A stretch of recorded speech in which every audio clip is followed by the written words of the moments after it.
Major, economics and mathematics. Second team All Big Ten, All West Region as a senior. Ranked third on the team in points last season, 6 goals, 6 assists. Has started every game over her sophomore, junior, and senior seasons. Assisted on the game winner that knocked off BC, I remember that, 2018. Scored the game winners to beat number 13 Stanford and Ohio State. Multiple academic All Big Ten, national academic honors. Incredible, incredible young woman. Community service, cycle for survival, teach field hockey to family focus, canned food drive, leadership and professional development, King NU Pride Program Leadership Institute, and the Purple Peer Mentor. Where is Tracy Fuchs? Right here, Jim.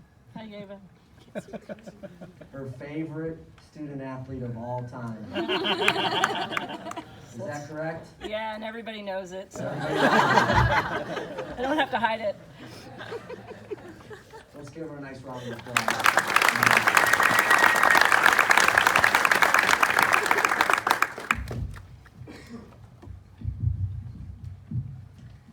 Hello, everybody.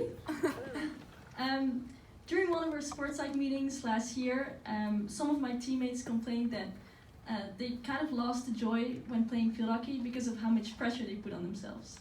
So in order to bring back that joy, Professor Dr. Elvinson asked us to go back to our little girl version of ourselves and to recall those happy feelings we felt when we were playing on the field at that point. So I went back to when I was 10 years old. At that time I played in Holland, I'm from the Netherlands. And one of my teammates' dad was the coach, and I was terrified of him. Every time, whenever I made a mistake, every single game, he would shout at me, "Godverdomme, what are you doing?" I'm not going to translate that first word. Fair enough. So then I played every game out of fear, and 3 years later, I got selected for the district team, and again, I got a very harsh coach. In a different way this time. He kind of ignored me up to the point that I thought he didn't even know my name, and then all of a sudden he would humiliate me in front of the whole group. Isabel Flens, I'm sure many of you know her, also favorite of Tracy. If you don't know her, by the way, she's across from our locker room in a big, gigantic picture, so check that out. She was also in the team at that point, and halfway during the season she quit the team, and at that point I didn't understand why. But when I came here, she told me that she also really struggled with that coaching style. But I didn't know any better, so I continued playing field hockey. And when I was 16 years old, I was invited to the first women's team. I played in the top national league at that point, and probably the best league in the world. So the stakes were higher, and with that, the culture was even harsher. My teammates would shout "Godverdomme" at me with every single mediocre pass I gave them. And our coach would play cruel games with me. Like one time, I remember being benched the whole game, and the last 5 minutes we were up by a lot. She would grab a ball, stand in front of me, and toss the ball back and forth and say, "Is Eva gonna play? Eva's not gonna play. Eva's gonna play. Eva's not gonna play." And it ended up being that I wasn't gonna play. That was the answer. So during my senior year of high school, I had to figure out what I wanted to do with the rest of my life. And I knew about the possibility of coming to the US and playing and studying here, but at that point I felt like that wasn't the right fit for me. I thought I couldn't be away from my family that long, and most of all, I didn't even like field hockey that much. But then at the end of October, I decided to just email some coaches, mostly out of fear that I would regret my decision later and miss this opportunity. I got some responses, made some campus visits, and then in February I made the best decision I could have ever made. I committed to Northwestern. During my freshman year, I became obsessed with field hockey. And you guys don't know it, but the coaches know.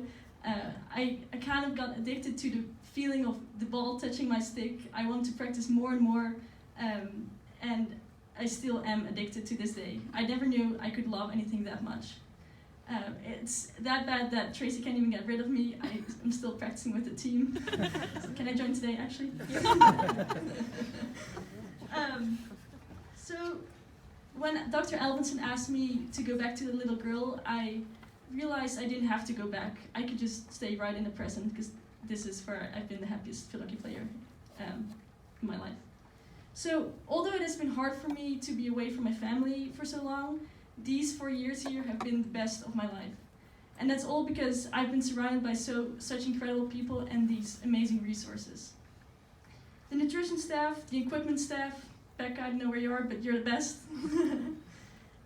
Everyone in academics, the compliance department, Aaron, I don't know where Aaron is, but if it wasn't for your tax filing skills, I would have been deported a long time ago. The facilities operations staff, Carrie and Joe, you guys manage to fix our sprinklers every time whenever Will decides to fire another rocket at them. The sports performance staff, the Airmark people who work day and night to keep this place spotless, the sports medicine staff, and of course Rob and Dr. Phillips. I really cannot thank you enough for all that you've done for me. And lastly, I would like to thank the people who I've worked with most closely over the past years. Thank you Tristan, Filler, Jason, and Jill. And of course, thank you coaches. Will, with your endless optimism and your dedication and drive to always get better, you've inspired me and made me want to work better every day. Georgia, I haven't played for you for a long time, unfortunately, but with your knowledge and your social skills, I know you'll continue to make a big impact on this program. And then Tracy, your investment in this program is unbelievable, and you deserve the field hockey program to thrive more than anyone else. I find it hard to put this into words, but I think this example serves it best. When my legs are filled with lactic acid and during a summer run or during a double overtime game against Boston College, I want to run that extra sprint for you. And it's not because you tell me to, because you do, but it's because I want you to succeed. And I don't know how you got into my mind like that, it's kind of crazy, but that's what makes you an amazing coach, and thank you for that. So thank you everyone for giving me the best years of my life, for serving as role models, and for giving me a love for field hockey that I didn't even know existed. Thank you.